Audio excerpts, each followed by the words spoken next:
When you look at the way it really works, the presidents, prime ministers, and heads of NATO, etc., are nowhere near the top of this global pyramid. They're some way down. And they are appointed and manipulated into power by those above them that control the banking system, the media, etc., or those that operate in the shadows that I talked about earlier, who, no matter who's in power, what party or what name, the same shadow people are orchestrating events. This country is owned by 800 or 900 people who run everything, do everything, control everything. They have this guy, Clinton gets in, fine, we can deal with him. Kerry gets in, fine, we can deal with him. It's just in the wind, it's a little reed like this. It's all one big ownership class. And if you take the two-party systems and you lean them up against each other, this is basically the arch. Their force going together keeps them together and makes it become a very strong, stable platform on which they can build their hierarchical New World Order system. Okay? So the current two-party system has been dominated and bought up and controlled by the elite that sits atop it. People talk to me about, the issue of Republican versus Democrat, as if they don't get it. And I say, look, here's the way you get it. It's organized crime. All you do is you call the Republicans the Genoveses, and you call the Democrats the Gambinos. The people at the top, they treat it like a crap game, like it's their crap game, like they're making lots of money. Occasionally somebody at the table shoots each other, but the moment anything threatens their crap game, they all unite to protect it. They're both controlled by the same financial, economic, corporate interest.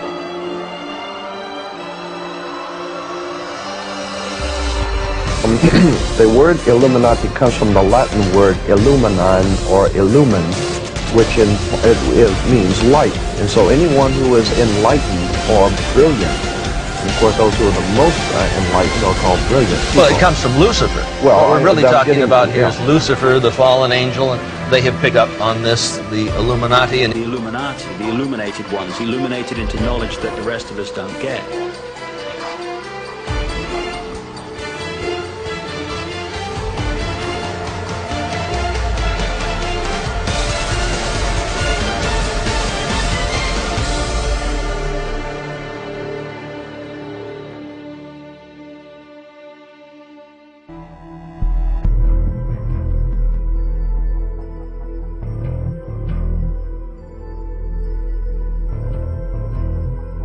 A cult when 36 of the 50 signers of the Declaration of Independence, all of the generals in Washington's army, and everyone who participated in the Revolutionary War were basically Freemasons.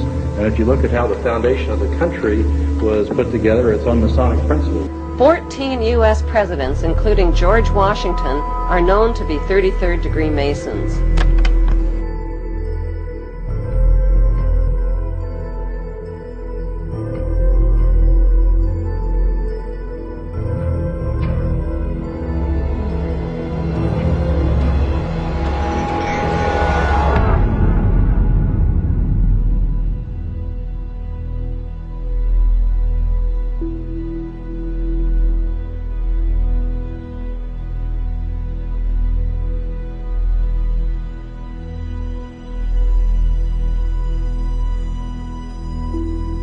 The first royal member of the Freemasons was Frederick, Prince of Wales.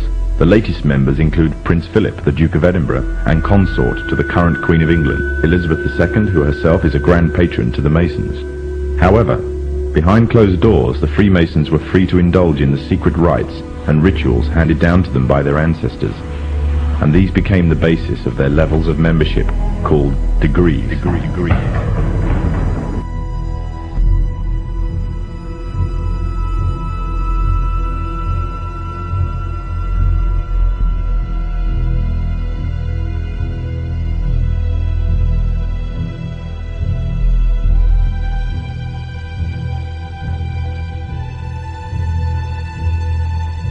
Among the former Bonesmen are three presidents: William Howard Taft, George Bush, George W. Bush, numerous senators and ambassadors, industrialists like William Whitney, CIA agents, State Department officials, and the publishing magnate Henry Luce.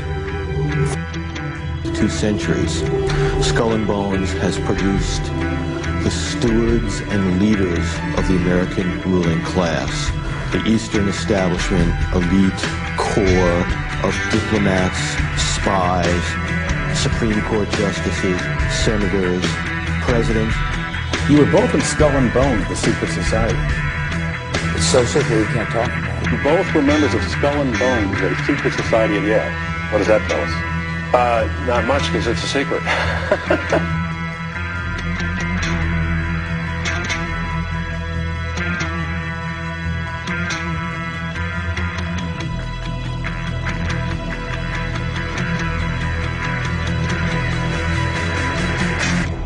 One might wonder, understandably, why the people that run the banking, political, economic system and the media in America should be dressed in long robes doing a ceremony to a 40-foot stone owl. I think we should be told. Bohemian Grove.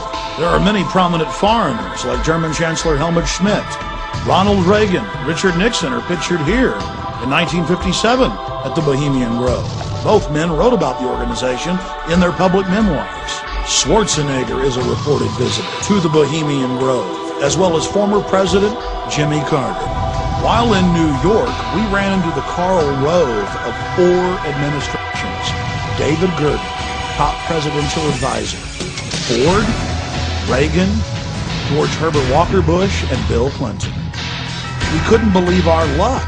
It just so happens that David Gergen is also a prominent member of the Bohemian Grove, the offshoot of Skull and Bones.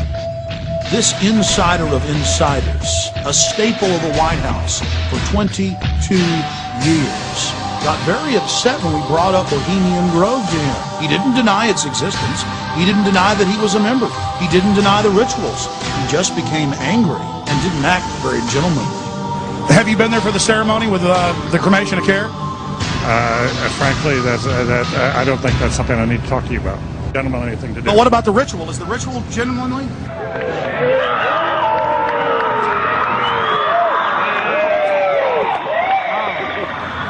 Sir, everything. I don't owe you this comment. I know. This is what's called ambush journalism, and I disrespect you for that as well. So thank you and goodbye. Been in the ritual? It's none of your damn business. People are familiar with the more famous names that are connected to these secret societies, Henry Kissinger, David Rockefeller, etc., etc. But there are literally hundreds of top-level, very powerful people who are at the inner core of these secret societies.